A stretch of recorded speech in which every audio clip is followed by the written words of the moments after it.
Right, hello everybody. I hope that the lighting is good. Should be okay. Let me have a quick check.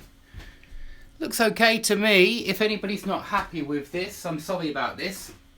Now, I won't be able to see your comments if you're writing any comments while I'm teaching this, because I'm trying to use the non-selfie camera. I'm using the ordinary camera on my phone, and that means that I can't see anything that you're writing. So if you're going to write something, please, by all means, do so, but I won't be able to see it. Now, today we're looking at reported speech. Check everything's working. Good. Yep, nice to see you too, Irina. You see, I could see that because I went round the other side of the phone. But we're going to do reported speech today. I've done this before. I just haven't mentioned these two parts, number 2 and number 3, and I thought I'd better do it just in case any students ask me about it. It's nothing to worry about. It's pretty easy, really, number 2 and number 3. The main part is number 1. And I think most people learn these 2 rules at some point anyway. You really ought to. But reported speech is a bit annoying. I know one of the someone who watches these videos, I think she's in Sweden, Helena. I remember that she mentioned a couple of times that she hates reported speech. Well, I can understand why, because I think a lot of native speakers also get a little bit confused when they're reporting their speech, and I think that mistakes can be made with this kind of stuff, and I'm sure people make mistakes all the time, including me. But here's direct speech. Dave said, comma, I work online, in speech marks, yeah? And that's the way of saying, of using speech directly, and that's one way of using it. And this is what's so confusing, because some teachers might correct that into that, even though that's perfectly okay if you're using it in the direct speech way. When you're retelling a TV show or a book, generally speaking, I like students to put it all into indirect speech, because I think it's great practice for the past tenses. I also think it sounds a little bit more natural. However, I'll say a little bit about the sequence of tenses today, which is on another video as well. But the idea is that when you have direct speech, you just use present simple here. Dave said, I work online. Yeah, I still work online. Every day I work online, and so I use present simple, because present simple is for everyday actions. But if I put it into reported speech, also known as indirect speech, I don't use speech marks, I don't use a comma, and I put it like this. I say, Dave said he worked online, or Dave said that he worked online. This is unnecessary, this, that, but we often use it to make it clear that the following clause is going to be what Dave said, okay?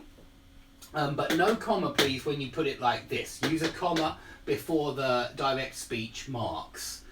Now, the rules of putting direct speech into indirect speech are pretty simple.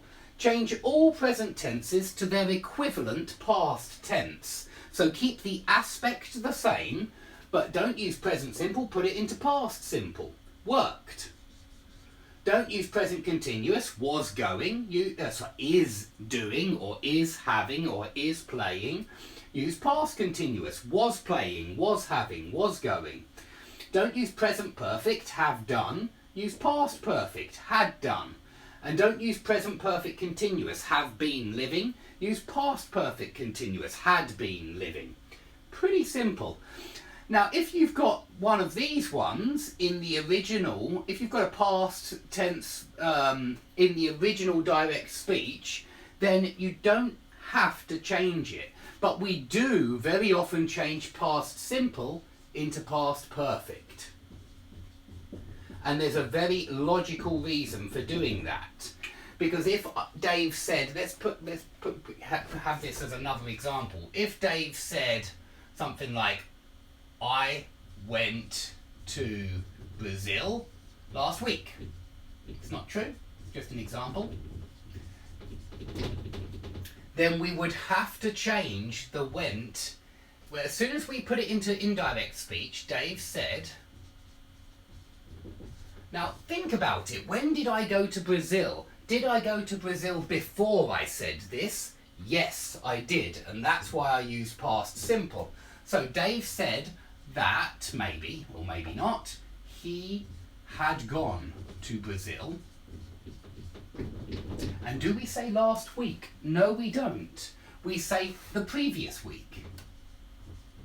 So this is another thing about direct speech, which I must admit I haven't prepared on the board, but maybe I'll do a quick list down here at the end of other words which you really ought not to use in indirect speech. Ago is another one. I correct this mistake most days. Ago needs to be changed to earlier or before.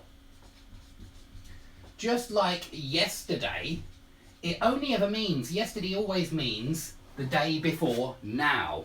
And the problem with saying yesterday is it doesn't work because it may not be the day before now already. So you need to change yesterday to the day before. And you need to change tomorrow to the day after. So you do have to change a lot of things in reported speech. Yeah, last week suddenly becomes the week before. Next week becomes the week after. So there are lots of other things which need to be changed in reported speech. Okay, but quite often past simple isn't changed in reported speech. I don't like that. Most of the time I change it to past perfect. And I think you must do it if it happened before this verb here. Just like had gone definitely happened before said. So I would always put past simple into past perfect. Past continuous can sometimes go into past perfect continuous as well if it happened earlier than the speaking verb did. Okay, so please be aware that they can be changed. Past perfect and past perfect continuous can't go back any further, and so they're not changed. Okay, can, which is a present kind of form, goes to could, and will for future goes to would. So you can see that lots and lots of things are changed in this reported speech. It's perhaps more confusing than you might think. There are a lot of things which need to be changed. And the really confusing part of it is this idea about the natural sequence of tenses and the attracted sequence of tenses. For more information, try my other video on this. But the idea is that it's not actually necessary to change the tense, to change present into past, if the statement is still true now. So the example I give you is Copernicus. Yeah, he lived a long, long time ago, and he was a brilliant scientist, and he wrote that the planets go round the sun. They still go round the sun. Yeah, they haven't stopped. But we could use either. If we say the planets go round the sun, we're using the natural sequence. If we say that Copernicus wrote that the planets went round the sun, where we've shifted the tense back, we're using the attracted sequence. Okay, but both are correct there. There's no difference between either of them. They're both good. Now, if you're using questions with reported speech, if you're reporting a question, a few different rules here. No auxiliary verb first, yeah? Usually when you ask a question, you use do, did, have, was, were. You use these auxiliary verbs. Here's the auxiliary verb in this question. Here's the auxiliary verb in this question. And there's no auxiliary verb. Okay, sorry, let me make this really clear. There is an auxiliary verb in the perfect tenses, but there's no auxiliary verb in the simple tenses, in present simple and past simple. There is an auxiliary in the continuous as well, but no auxiliary verb in simple tenses. Let's make that really clear, in simple tenses. So when I say, do you smoke, ask Dave. Dave asks me if or whether.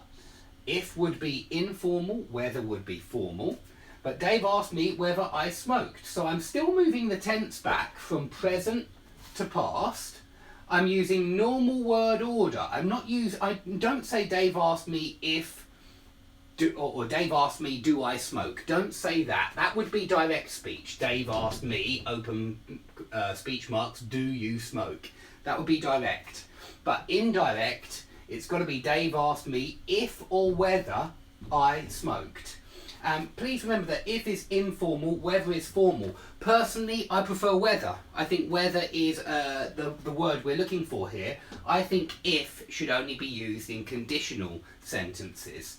And I think that the Americans in particular stick to this rule. in their exams and things like that, they really want to see whether for any kind of reported questions. They don't want to see if, because they consider if a conditional word. And I agree with them. That makes a lot more sense. That really is a lot more logical.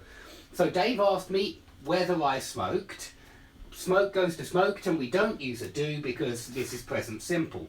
The same if I asked the question, did you go to school yesterday? Dave asked me whether I went to school. Yeah, the day before, not yesterday, the day before. Okay? And have you ever been to Greece? Dave asked me whether I had been, not had I been, normal word order. I had been to Greece. So there are a number of mistakes here. It's really easy to use the question word order, even in indirect speech, but it's wrong. You've got to use normal word order. You've got to use if or whether for yes or no questions. Please try and use whether in any formal situation. Certainly if you're doing an American exam, a grammar exam, only use whether then. Whoopsie daisy. Only use whether, please, if you're doing any kind of formal exam. And the last part is the easiest. Commands are reported using to plus infinitive. So, go to bed now. Dave told them, the kids, yeah, I've got kids, and so I might say, go to bed now, in an angry voice. Dave told them to go to bed. Yeah, it's got to be to plus infinitive here.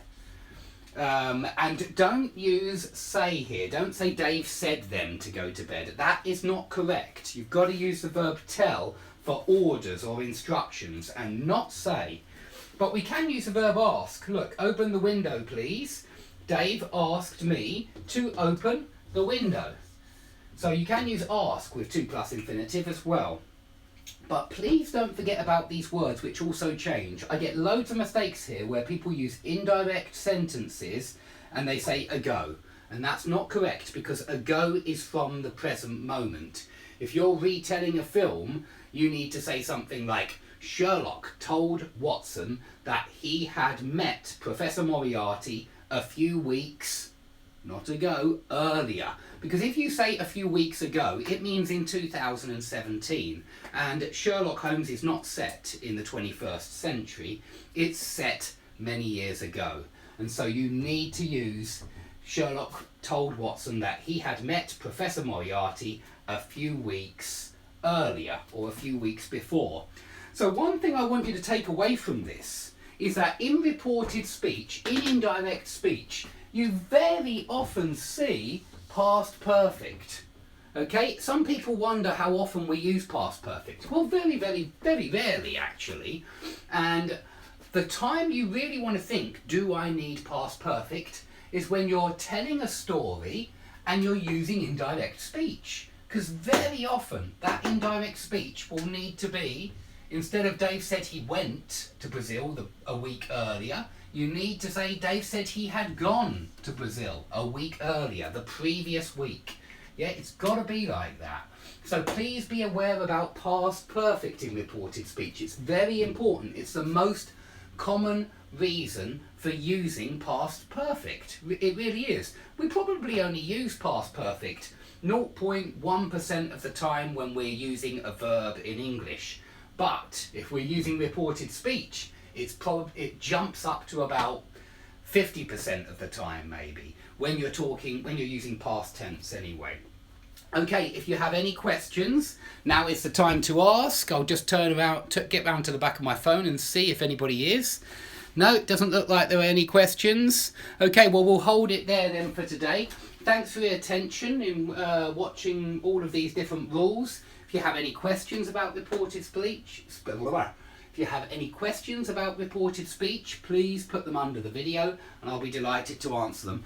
Thanks very much for watching, everybody, and I hope to see you all soon.